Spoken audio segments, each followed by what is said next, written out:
Have you ever looked up at the night sky and wondered, how in the world do satellites stay up there? I mean, seriously, these giant machines, sometimes weighing thousands of pounds, are floating above our heads, orbiting the Earth at incredible speeds. Why don't they just fall back down? What's keeping them suspended in space like some kind of magic trick? Today, we're diving deep into one of the coolest questions in science and technology. How do satellites stay in space without falling? Hook, the illusion of floating it. First glance, it looks like satellites are just floating, almost like they're weightless. But here's the shocking truth.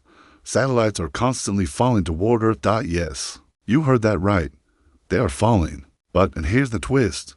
They're moving so fast sideways that they keep missing the ground. Think of it like this. Imagine throwing a baseball. It arcs through the air and eventually hits the ground. Now, imagine throwing it faster, and faster, and faster. So fast that by the time it falls, the Earth curves away underneath it. That's what a satellite is doing.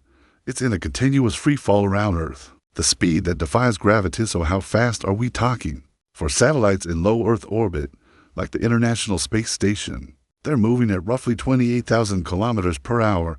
That's about 17,500 miles per hour. At that insane speed, the station orbits Earth once every 90 minutes. That means astronauts on board see 16 sunrises and sunsets every single day.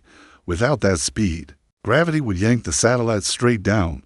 But because of it, the satellite keeps missing Earth, falling around it endlessly. The perfect balance. Gravity versus inertia. The key idea here is balance. The powerful forces are at play. Gravity, pulling the satellite toward Earth. Inertia, the natural tendency of the satellite to keep moving in a straight line. Gravity says, come down.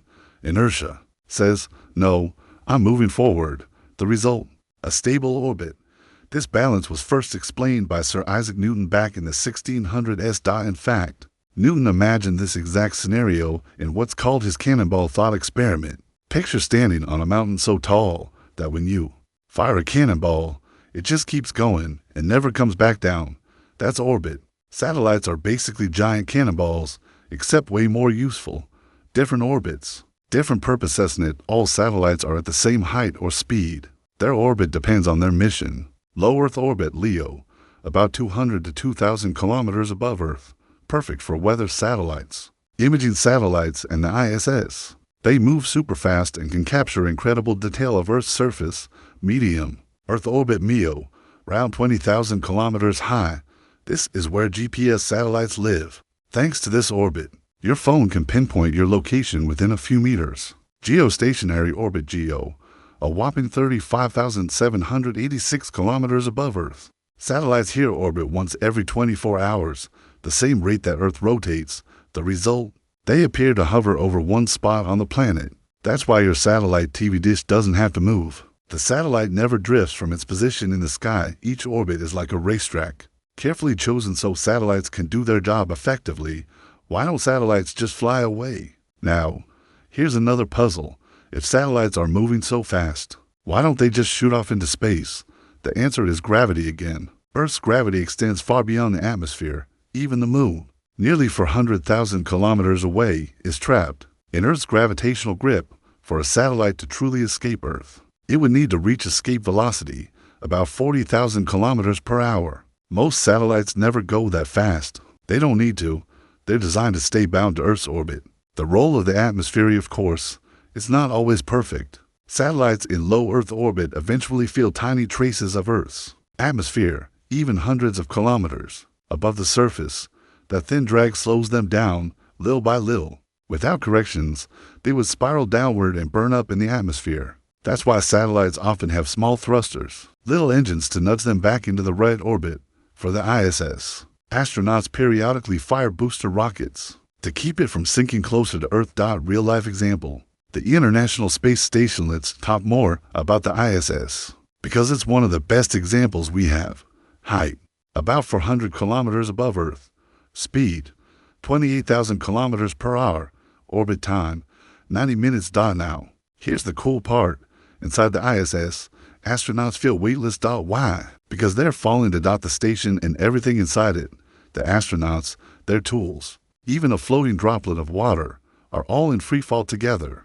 That creates the illusion of zero gravity, or what scientists call microgravity. So, astronauts aren't really floating. They're in a constant state of falling, but never landing. Satellites and their lifespan. Satellites don't last forever. Low Earth orbit satellites may last a few years to a couple decades before atmospheric drag brings them down. Geostationary. Satellites, much higher up, can last decades, even over 15 years of service. When satellites reach the end of their life, space agencies either let them burn up harmlessly in the atmosphere or move them into a graveyard orbit where they won't collide with active satellites. This careful planning prevents space from becoming decluttered. The danger of falling satellites. But what about satellites that actually fall? Should we be worried? Most satellites burn up completely before reaching the ground. Only the largest ones, like old space stations, leave behind debris. For example, in 1979, pieces of Skylab, NASA's first space station, rained down over Western Australia. Luckily, no one was hurt. Today, with better tracking and planning, space agencies ensure that falling satellites land in remote areas, like the spacecraft cemetery in the South Pacific Ocean. The bigger picture, why this matters. So, why does this matter? Why should we care how satellites stay in space? Well, think about your daily life. Your smartphone's GPS wouldn't work without satellites. Weather forecasts, powered by satellites. Satellite TV, global communications, internet, disaster monitoring, even military defense, all depend on these silent machines circling above us. Satellites are the backbone of our modern world, and their ability to orbit Earth without falling is what makes it all possible. Mind-blowing perspective. Is one last mind bender to leave you with right now. As you're watching this, there are over 8,000 satellites orbiting Earth. They're whizzing around at speeds faster than a bullet, constantly falling, never hitting the ground. It's like an invisible ballet above our heads, a dance choreographed by gravity and motion. Next time you look up at the night sky, remember, those tiny dots of light aren't just stars. Some of them are satellites racing around the planet, falling forever, yet never falling down.